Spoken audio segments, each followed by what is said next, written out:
Loading under the proposed protocols, players that don't reach the automatic stand-down threshold can still be banned under the no-fault policy at the discretion of NRL CEO Todd Greenberg.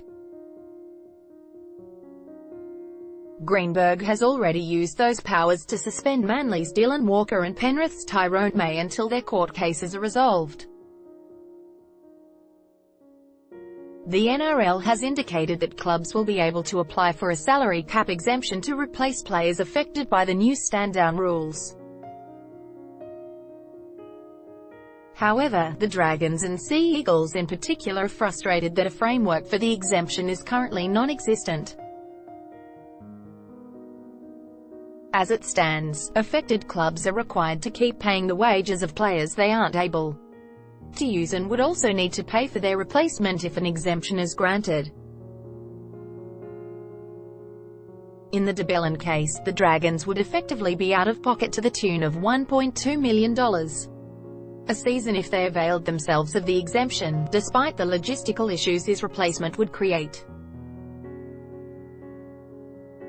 With the season just days away, and still no rule in place, players of Belin's quality aren't on the open market and there is no clarity how the New South Wales forward would be reintegrated back into a top 30 roster if acquitted. There is also confusion about what that would mean for his replacement, given there would effectively be 31 players on the club's books. Loading. But the biggest issue for the Dragons is the cost. While the NRL proposes the club bears the costs of replacing a banned player, the Sun Herald can reveal the Red V has asked the governing body to stump up the required cash. There is a feeling that new rules have a more devastating effect on the poorer clubs because they won't be able to afford the cap exemption. Panthers CEO Brian Fletcher has already stated they won't be seeking an exemption for May, who has been charged with recording and disseminating intimate images without consent. The Sea Eagles are also unlikely to replace Walker, who is contesting charges of assaulting his fiancée.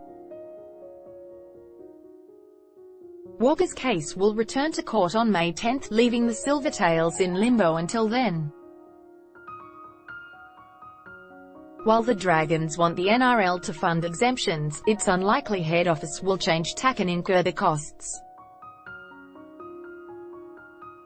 Nervous sponsors are watching the developments closely.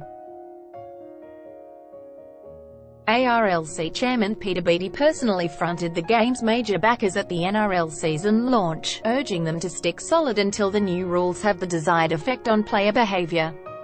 It's been estimated league's Summer of Shame has cost up to $10 million in lost revenue, while NRL naming rights partner Telstra has backed the hardline approach. The policy changes announced last week are a huge step in the right direction and we congratulate the NRL on their strong stance, reflecting community standards and moving closer to the values that Telstra upholds, Telstra's marketing executive and chief brand officer Jeremy Nicholas said at the season launch. We have full confidence in the NRL and the Commission to effect real, positive cultural change within the game. Dragons officials are determined not to let the Belin dramas unsettle their campaign and are trying to create stability at the club. To that end, negotiations to extend the tenure of off-contract coach Paul McGregor have begun. It's hoped a new deal, likely to be for an additional 2 years, can be signed in coming weeks.